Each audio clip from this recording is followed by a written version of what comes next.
सभी को फिर से वेलकम और एक नए वीडियो में। आज के वीडियो में मैं क्वेश्चन नंबर 18 से एक्सरसाइज 7 से कंटिन्यू करने वाला हूँ।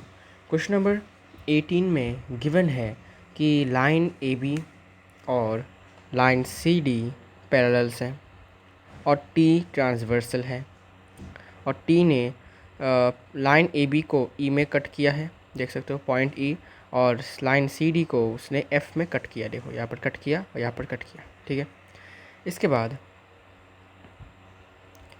कट करने के बाद हमें जो मिला वो है कि इस वाले एंगल का bisector, angle B E F का बाइसेक्टर है ये वाला रे, ठीक है।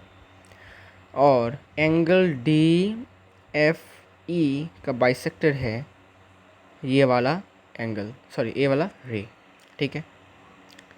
मतलब ई जी जो है वो बाइसेक्टर है एंगल बी ई एफ का, और डी एफ ई का बाइसेक्टर है एफ जी, ठीक है। इसके बाद जो हमारे क्वेश्चन में गिवन है कि हमें प्रूफ करना है, सॉरी गिवन नहीं है, मतलब हमें सिंपली प्रूफ करने के लिए बोल रहा है। प्रूफ करने के लिए बोल रहा है कि ये वाला एंगल जो है वो 90 डिग्री प्रूफ करना है। कैसे करोगे? देखो, पहले देखो बाइसेक्टर मतलब क्या कि ये एंगल और ये एंगल इक्वल हो जाएंगे, बाइसेक्ट किया है तो। इसके बाद सिंपली ये वाला एंगल और ये वाला एंगल भी इक्वल हो गया, ठीक है। अब इसको साइड में रखते हैं। और एक बात, पैरेलल लाइंस में आपको शायद पता होगा कि ये वाला पूरा वाला एंगल और ये पूरा वाला एंगल का सम जो है वो होता है 180 डिग्री। रीज़न आपको शायद पता ही होगा, को इंटीरियर एंगल्स का जो सम है, co-interior angles sum is equal to 180 degrees, ठीक है। तो इसी तरह ये पूरा एंगल और ये पूरा एंगल का सम हो गया 180 डिग्रीज। इसके बाद मैंने क्या किया, सिंपली मैंने बोथ साइड में ऐसे लिखा, देखो angle B E F plus angle D F E is equal to 180 degree, reason is co-interior angle. इसके बाद मैंने बोथ साइड में हाफ के साथ इंटू किया। क्यों हाफ के साथ इंटू किया? क्योंकि बाइसेक्ट किया है।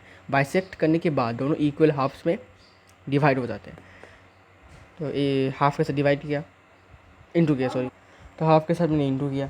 करने के बाद एंगल बी ई एफ का हाफ मैंने लिया, हाफ लिया मैंने ये वाला एंगल जी ई एफ, देख सकते हो जी ई एफ, इसका हाफ लिया।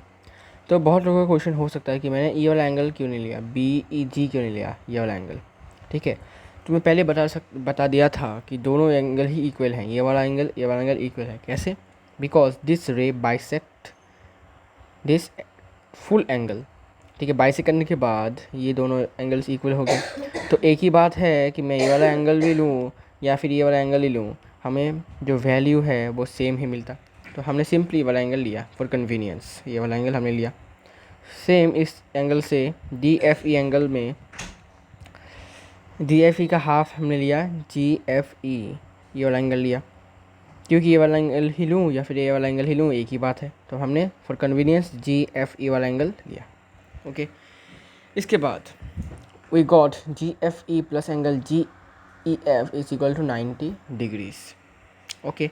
हमें मिला कि ये वाला एंगल और ये वाला एंगल का सम करने के बाद हमें मिल रहा है 90 डिग्रीज, ओके, ठीक है। तो इसके बाद अभी देखो, ये एक ट्राइंगल है, दिस इज़ अ ट्राइंगल। इनमें से इस ट्राइंगल में ये वाला एंगल और ये वाला एंगल का सम हमें पता है, लेकिन ये वाला एंगल हमें नहीं पता। तो हम क्या कर सकते हैं, वी कैन सिंपली 180 डिग्री से हम माइनस कर सकते हैं ये वाला एंगल प्लस ये वाला एंगल। तो एंगल का दोनों का एंगल का सम हमारे पास 90 डिग्री है, तो 90 डिग्री दे देते हैं, तो आएगा वो 90 डिग्री। तो ये प्रूफ हो गया कि ये वाला 90 डिग्री ही है, ठीक है। तो हमने लिखा, देखो यहाँ पर, in triangle E G F we have angle G E F plus angle G F E plus angle E G F is equal to 180 degree, reason is angle sum property of a triangle. तो G E F plus G F E हमारे पास already 90 degree proofed है, तो हमने इसको 90 degree यहाँ पर put कर दिया। और angle E G F is equal to 180 degree, तो angle E G F is equal to 90 degree, hence proved. तो हमें प्रूफ कर दिया हमने कि ये एंगल जो है वो 90 डिग्री ही है, ओके। इसके बाद क्वेश्चन नंबर 19 में आ जाते हैं। Question number 19। तो क्वेश्चन नंबर 19 में गिवन है कि दो पैरेलल लाइन्स है, एक ट्रांसवर्सल है और एंगल AEF का बाइसेक्टर है EP, रे EP, और एंगल DFE का बाइसेक्टर है FQ। तो हमें प्रूफ करना है कि ये ray FQ is parallel to ray PE, means EP is parallel to QF और समथिंग एल्स, जो भी हो। तो हमें प्रूफ करना है। सबसे पहले क्या करेंगे कि सबसे पहले बात, बाइसेक्ट किया मतलब ये वाला एंगल और ये वाला एंगल इक्वल, और यहाँ पर भी ये वाला एंगल और ये वाला एंगल इक्वल, ओके। और ये वाला टोटल वाला एंगल और ये टोटल वाला एंगल इक्वल। बोलो कैसे? क्योंकि इंटीरियर ऑल्टरनेट एंगल्स, ओके, ठीक है। तो ना सबसे पहले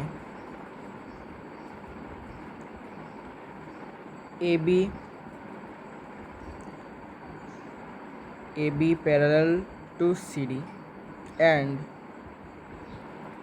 T is the transversal.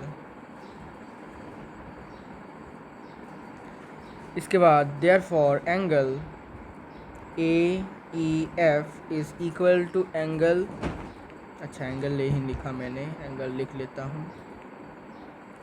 Angle AEF is equal to angle EFD. Reason is interior alternate angles. So AEF means this angle, means ये वाला एंगल, और DFE मतलब या फिर EFD मतलब ये वाला एंगल इक्वल हो गया ऑल्टरनेटली। इसके बाद हम लिखेंगे, इसके बाद we will write half of angle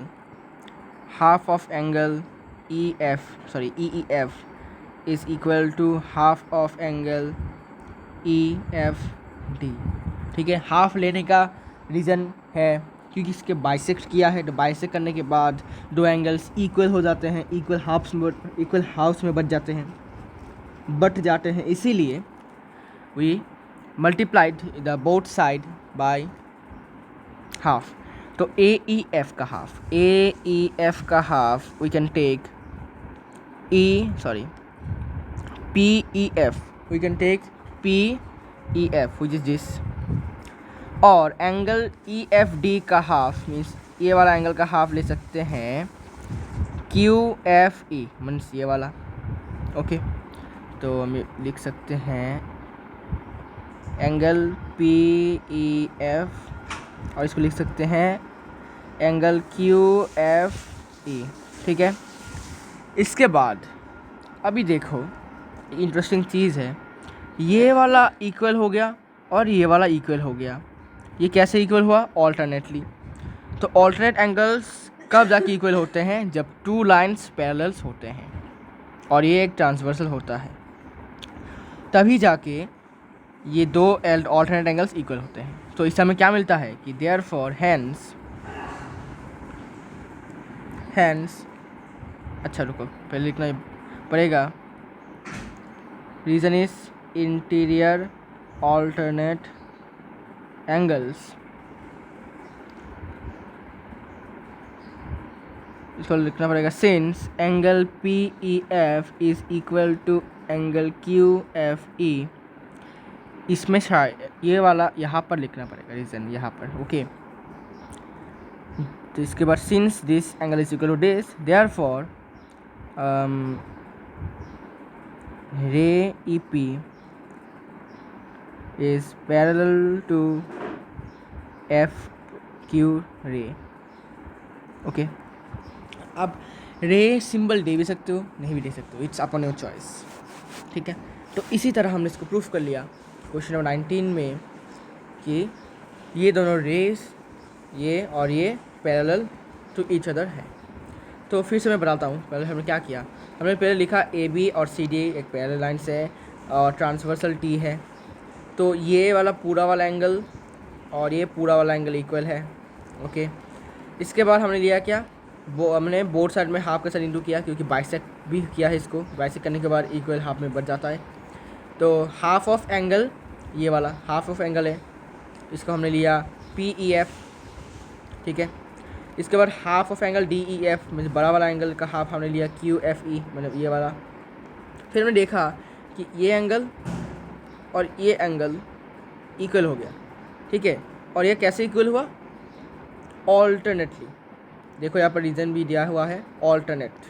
ठीक है, तो ऑल्टरनेट एंगल्स तभी इक्वल होते हैं जब दो लाइंस पैरेलल्स होते हैं, नहीं तो वो लोग इक्वल नहीं होते। ओके, तो इसी मतलब यहाँ तक इतना तो हमें समझ चुके हो। तो एक दो ऑल्टरनेट एंगल्स को इक्वल होने के लिए सबसे पहले ज़रूरी है दो लाइंस को पैरेलल होना और एक ट्रांसवर्सल होना। ठीक है ना, तो ये हमें इक्वल मिल चुका है। मतलब क्या हुआ कि ये वाला रे और ये वाला रे पैरेलल है। पैरेलल होने के कारण ही तो ये लोग इक्वल हुए हैं, नहीं तो इक्वल नहीं होते। इसीलिए we can say that this line or this ray are parallel to each other. Now question number 20. Question number 20 का डायग्राम ये है और क्वेश्चन में गिवन है कि BA is parallel to ED. BA is parallel to ED and BC is parallel to EF. This is given in the question. हमें proof करना है कि angle A B C is equal to angle D E F. ये हमें proof करना है। कैसे proof करेंगे, चलिए बताते हैं। सबसे पहले प्रूफ करने से पहले हमें कॉन्स्ट्रक्शन करना है। हमें क्या करना है कि ये वाला लाइन जो है ई डी लाइन को हमने प्रोड्यूस करना है इतना तक। ठीक है, इतना तक प्रोड्यूस करना है। ओके, ऐसे करके करना है। तो हमें लिखना है, अभी हमें ये लिखना है कि produced ED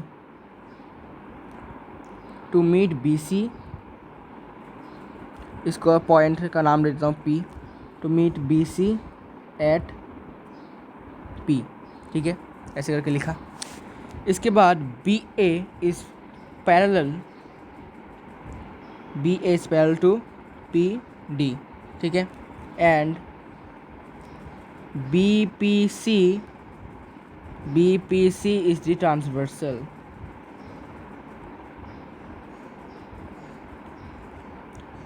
BPC is the transversal. ठीक है, तो सिंपली हमने क्या किया कि ये वाला जो लाइन है इतना तक था लाइन। ठीक है, इसको हमने थोड़ा एक्सटेंड किया। करने के बाद इसको हमने BC के साथ मीट कर दिया, BC के साथ मिलन कर दिया। करने के बाद तो अभी क्या हुआ, इसका हमने नाम दिया हमने P। तो अभी ये line PD is parallel to AB हो गया। ठीक है, क्योंकि ED जो ऑलरेडी पैरेलल था। इसके बाद ट्रांसवर्सल है BPC, ये वाला ट्रांसवर्सल है और ये दो पैरेलल लाइन्स है। ओके, इसके बाद आते हैं therefore angle ABC is equal to angle DPC since corresponding angles। मैं बताता हूँ, थोड़ा सा रुको, मैं लिख लेता हूँ पहले। तो corresponding angles, अभी देखो ये दो पैरेलल लाइन्स। ठीक है, ये दोनों पैरेलल लाइन्स है, ये ट्रांसवर्सल है। ये वाला एंगल है हमारा, ये वाला एंगल यहाँ पर है, तो ये वाला एंगल भी इक्वल हो जाएगा। कैसे, करस्पॉन्डिंग एंगल्स। देखिए मैं आपको ठीक से दिखाता हूँ। ये है कुछ इस प्रकार सा है कि ये यहाँ पर एक एंगल बना है और यहाँ पर वो एंगल बना है, तो ये और ये इक्वल है। कैसे, this two angles are equal, how, corresponding angles. ठीक है, पैरेलल लाइंस में आपने पढ़ा होगा, आपको याद होगा भी। अगर नहीं होगा तो आप समझ लो, अभी समझ सकते हैं। जो पैरेलल लाइंस हैं, ये एंगल है, ये वाला एंगल बन जाता है equal with corresponding angle. Corresponding angle are equal होता है। इसके बाद अभी हम लेंगे E F is parallel to B C, ठीक है, ऐसा लिया। इसके बाद डी पी जो है वो बन जाता है transversal, D P is D transversal, ठीक है। अभी हमने कौन सा वाला लाइन लिया, हमने ई एफ लिया और बी सी लिया, ठीक है, दोनों पैरेलल लाइंस लिया और इसका ट्रांसवर्सल है डी पी, ठीक है। तो ये वाला एंगल कितना हुआ हमारा, अच्छा रुको ये मैंने लिखा नहीं हमने, ये वाला angle is equal to this angle, okay. इसके बाद दो पैरेलल लाइंस हमने लिया, ई एफ और बी सी, ट्रांसवर्सल है डी पी। ये वाला एंगल और ये वाला एंगल इक्वल होगा ना, कैसे, फिर से करस्पॉन्डिंग।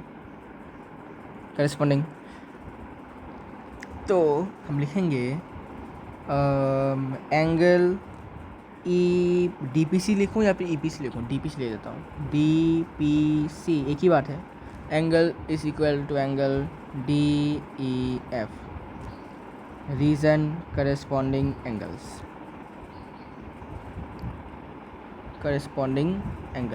ठीक है, ये इक्वल हो गया। तो hence angle A B C is equal to angle D E F, okay. इसी तरह हमने इसको प्रूफ कर दिया। फिर से समझाता हूँ, ये वाला जो रे है, सॉरी ये वाला जो लाइन है, इसको हमने सिंपली एक्सटेंड किया ताकि ये बी सी के साथ मीट कर सके, लाइन बी सी के साथ ये मीट कर सके। करने के बाद हमने सबसे पहले दो पैरेलल लाइंस को चुना, ये और ये ट्रांसवर्सल है। इसमें ये वाला एंगल और ये वाला एंगल इक्वल होगा, रीज़न है करस्पॉन्डिंग। इसके बाद ये वाला तो इक्वल हो गया इसके साथ। इसके बाद हमने ये दोनों पैरेलल लाइंस लिया, इनमें से ये दोनों, ये है ट्रांसवर्सल, तो ये वाला एंगल और ये वाला एंगल फिर से इक्वल हो गया, कैसे, फिर से करस्पॉन्डिंग एंगल, ओके। तो इसी तरह हम इन दोनों इक्वेशन से हम बता सकते हैं कि angle A B C equal D P C और इस वाला angle A B C equal to D E E, sorry नहीं, angle D P C equal to D E F से हम प्रूफ कर, मतलब बता सकते हैं कि angle A B C equal to angle D E F. कैसे, क्योंकि देखो एंगल ए बी सी के साथ angle D P C equal है, ठीक है, और एंगल डी पी सी के साथ angle D E F equal है। तो डी पी सी के जगह पर हम क्या लिख सकते हैं, डी पी सी के जगह पर हम एंगल ए बी सी लिख सकते हैं, क्योंकि हमने प्रूफ करके रखा है दोनों इक्वल है। तो इसी को हमने लिखा और हमें ये प्रूफ कर दिया कि हाँ ये दोनों इक्वल। इसके बाद क्वेश्चन नंबर 21। आई होप कि मैं ये वाला एक्सरसाइज आज कंप्लीट कर पाऊँ, क्योंकि और क्वेश्चन ज़्यादा है नहीं, ठीक है। तो let's continue the question number 21 actually, let's go. Question number 21 में गिवन है लाइन बी ए या फिर ए बी, मतलब ये वाला पैरेलल टू ई डी, ये वाला पैरेलल है इसके साथ। इसके बाद बोला B C is parallel to E F, okay. इसके बाद प्रूफ करने के लिए बोला है कि एंगल ए बी सी इसके साथ plus angle D E F is equal to 180 degree, ठीक है। प्रूफ करते हैं। सबसे पहले प्रूफ करने से पहले लाइन को एक्सटेंड कर देंगे। एक्सटेंड करने के बाद ये वाला पॉइंट को हमने फिर से नाम दे दिया है P, ठीक है। इसके बाद हम लिखेंगे वही produced E D to meet B C at P। तो now A B parallel to E P, ठीक है, and B P C is transversal, ठीक है। अभी ये दोनों लाइंस पैरेलल्स हैं, ये वाला ट्रांसवर्सल है, ये वाला एंगल और ये वाला एंगल इक्वल है, कैसे, करस्पॉन्डिंग एंगल। लिखेंगे Therefore, angle ABC is equal to angle EPC, which is equal. Reason is corresponding angles. ठीक है, corresponding angles. यहाँ तक आपको समझ में आ गया होगा. तो ये एंगल और ये एंगल इक्वल हो गया. इसके बाद अभी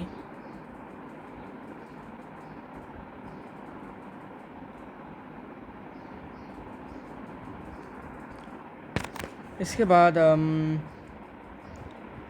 EF is parallel to BC and EP or PE is transversal.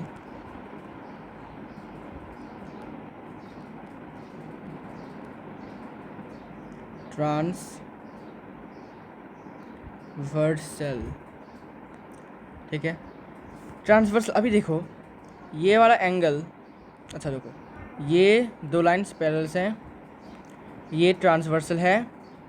तो ये वाला एंगल और ये वाला एंगल का सम करने के बाद हमें कितना मिलेगा? 180 डिग्रीज. तो रीज़न क्या है? कोइंटेरियर एंगल्स. तो देयरफॉर एंगल कितना है? EPC plus angle FED is equal to 180 degrees. Reason is co-interior angles are supplementary. तो EPC is equal to angle ABC plus angle FED is equal to 180 degree. Since angle ABC is equal to angle EPC, so hence proved. हो गया complete answer. ठीक है. अभी आपके RS Agarwal किताब में एक हिंट गिवन है जहाँ पर इसको मतलब घुमा फिरा कर किया गया है, जो मैं करना नहीं चाहता. ओके, आपको मैं एकदम ईजी तरीके से करवाना चाहता हूँ. उन लोगों ने क्या किया? देखो, ये दोनों लाइन पैरेलल बोला तो ठीक है. तो उन्होंने क्या किया? ये वाला एंगल और ये वाला एंगल को सम करने के बाद बोला कि 180 है. ठीक है. इसके बाद उन्होंने क्या किया कि ये वाला इक्वेशन 1 दे दिया. ओके. इसके बाद वो लोग आ गए ये वाले लाइन्स में, ये वाला लाइन और ये वाला लाइन में आ गया. आने के बाद उन्होंने क्या किया कि angle BPE is equal to angle PEF किया. PEF इसके साथ इक्वल किया. भाई कैसे किया उन्होंने? BPE को, अच्छा BPE BPE को उन्होंने किया इसके साथ इक्वल ऑल्टरनेटली. ठीक है. अच्छा फिर से दिखाता हूँ. ये ट्रांसवर्सल है. इस वाले एंगल को इस वाले एंगल के साथ इक्वल किया ऑल्टरनेटली. इसके बाद उन्होंने क्या किया कि ये एंगल के साथ इसको इक्वल किया, और इसके बाद उन्होंने क्या कि angle BPE is equal to angle DEF. So hence angle ABC is equal to ABC plus angle DEF is equal to इतना किया. ठीक है. अच्छा, ये थोड़ा कॉम्प्लिकेटेड था, इसलिए मैंने अपना वाला दिया. आई होप आपको समझ में आया होगा मेरा वाला. ठीक है. इसके बाद now question number 22.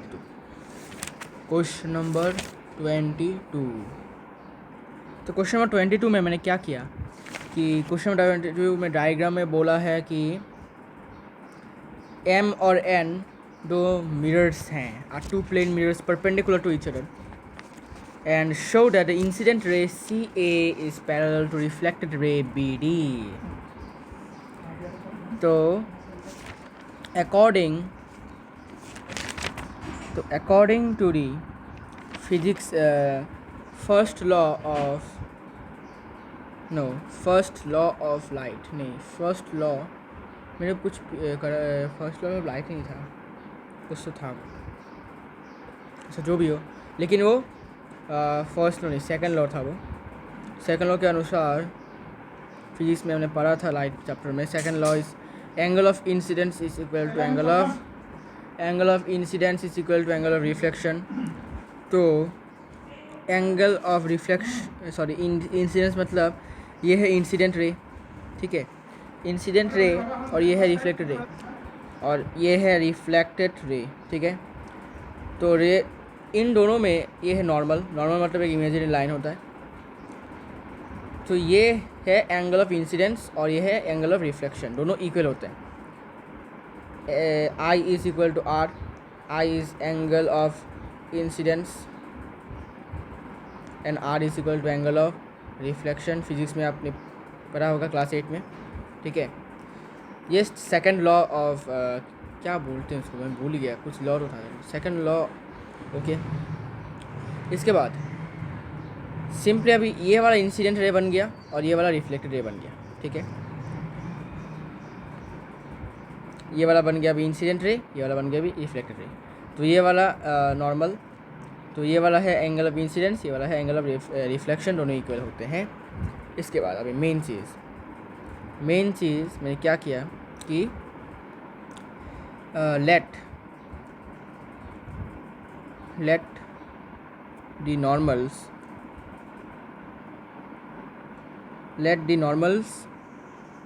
at A and B meet at P. ठीक है,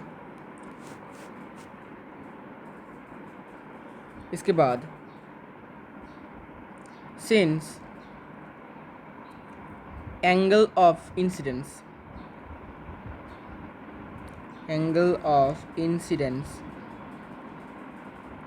जिसे I से स्मॉल I से डिनोट किया जाता है is equal to angle of reflection. ठीक है, आप चाहो तो लिख के रख सकते हो अगर आपको याद नहीं है. अगर आपको याद है तो very nice, it is very very useful in physics. तो एंगल 1 मतलब एंगल ऑफ इंसिडेंस अभी कौन सा वाला है, ये वाला एंगल ऑफ इंसिडेंस है और ये वाला है एंगल ऑफ रिफ्लेक्शन. तो angle 1 is equal to angle 2 हो गया. एंड अभी इस वाले जगह पर ये है रे ऑफ इंसिडेंस और ये है रे ऑफ रिफ्लेक्शन. तो angle 3 is equal to angle 4, ये हमें पता लग चुका है. इसके बाद बोला as the mirrors are perpendicular to each other. Perpendicular मतलब ये 90 डिग्री. तो हम लिखेंगे as the mirrors are perpendicular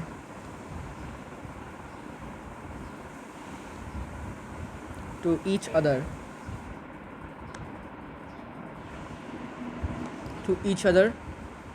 we have, क्योंकि मिरर्स जो है परपेंडिकुलर टू ईच अदर है तो हमें मिल जाता है BP is equal to BP is perpendicular to PA means BP is perpendicular to PA. 90 degree मिल चुका है. तो we will write BP parallel to AP,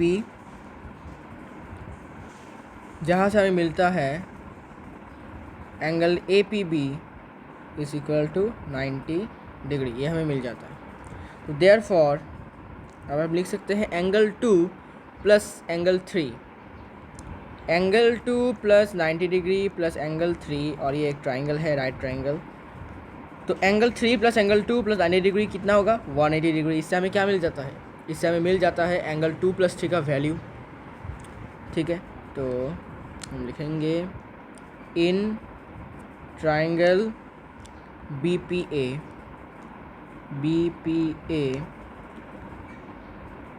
angle BPA plus angle BAP plus angle PBA is equal to 180 degree. Reason is angle sum property.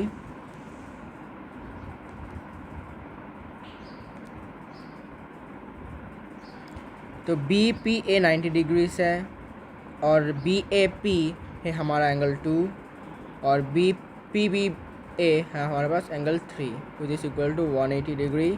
यहाँ से हमें मिल जाता है angle 2 plus angle 3 is equal to 90 degree. ठीक है, और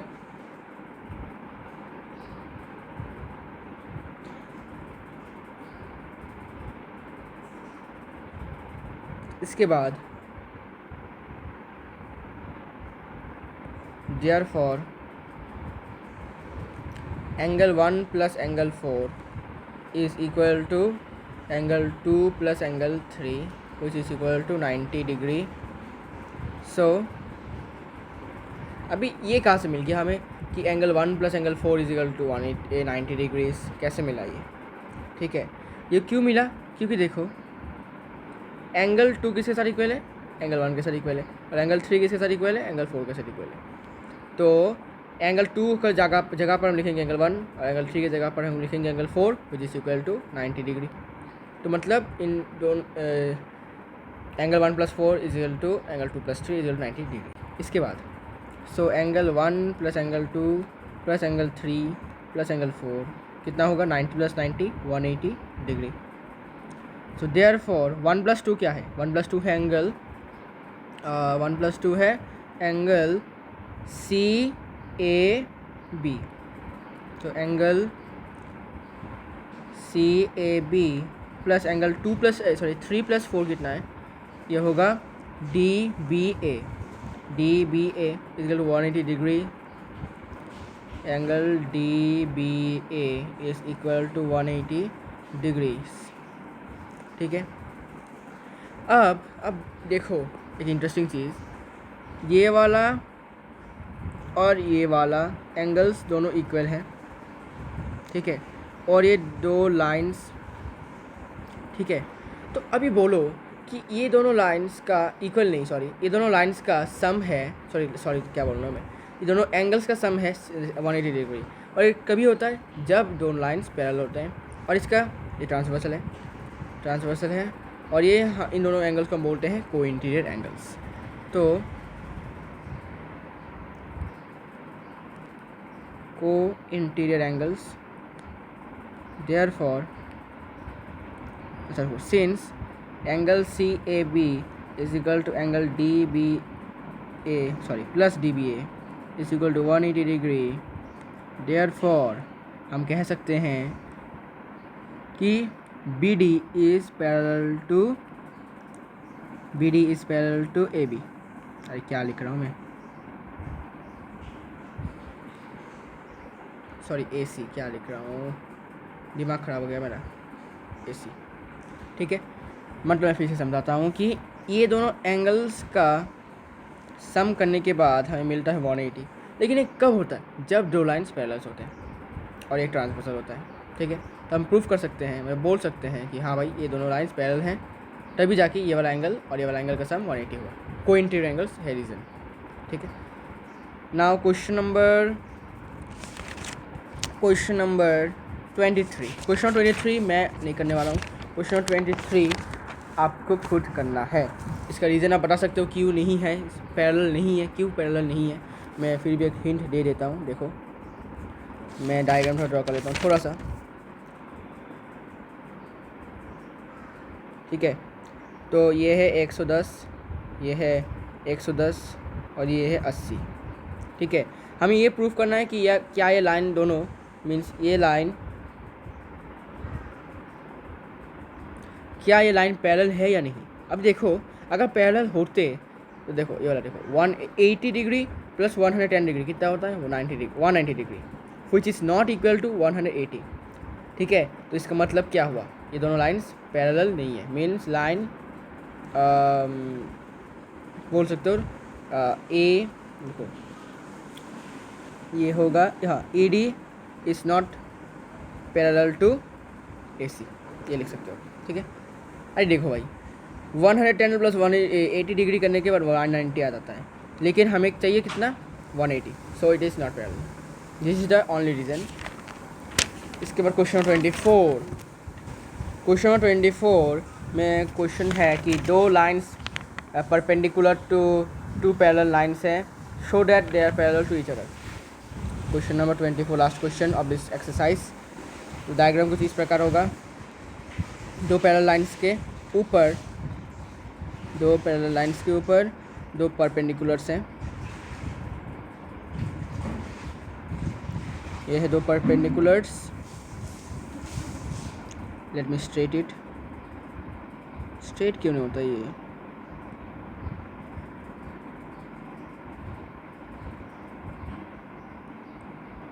ये भी एक स्ट्रेट है।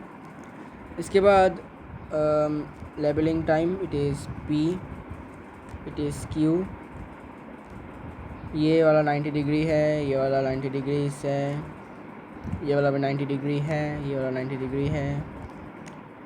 ये है लाइन एल और ये यार लाइन एल और ये है लाइन एम। ठीक है, तो हमें ले लेते हैं let line L is parallel to line M and P is perpendicular to angle 1, sorry, P is perpendicular to line L and Q is perpendicular to line M। ठीक है, इसके बाद फिर अगर परपेंडिकुलर है तो एंगल 1 बन जाएगा हमारा 90 डिग्री, फिर एंगल 3 बन जाएगा 90 डिग्री। ठीक है, इसके बाद नाउ क्योंकि L पैरेलल टू M है और P ट्रांसवर्सल है तो angle 2 is equal to angle 1 is equal to 90 degree. Reason is corresponding angle. देखो, this two lines are parallels, this is the transversal, तो ये ट्रांसवर्सल होने से ये वाला एंगल और ये वाला एंगल इक्वल होता है। कैसे? Corresponding angle. तो लिख देता हूँ करस्पॉन्डिंग एंगल्स। ठीक है, इसके बाद also angle 3 is equal to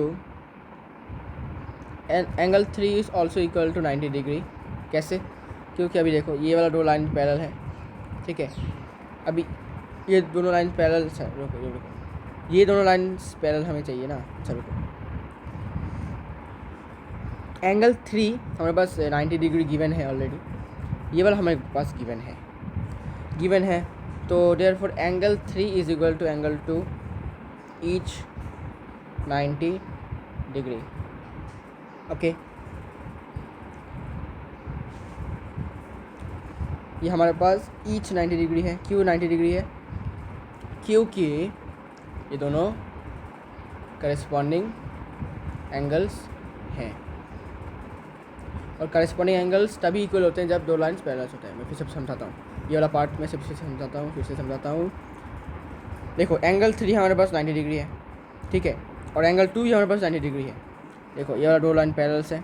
parallel अगर होते तब जाके, अगर पैरेलल हैं इसलिए वो लोग इक्वल है। कैसे इक्वल है? देखो, this two lines are parallel now, सब मान लेते हैं, and this angle 90 degree and this angle also 90 degree. What is the reason? Corresponding angle. तो करस्पॉन्डिंग एंगल तभी इक्वल होते हैं जब दो लाइन्स पैरेलल होते हैं।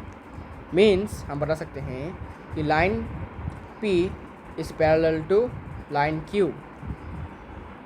अगर पैरेलल नहीं होते तो ये दोनों इक्वल नहीं होते। तो line P is equal to parallel to line Q। तो इसी तरह हमारा ये वाला एक्सरसाइज कंप्लीट होता है।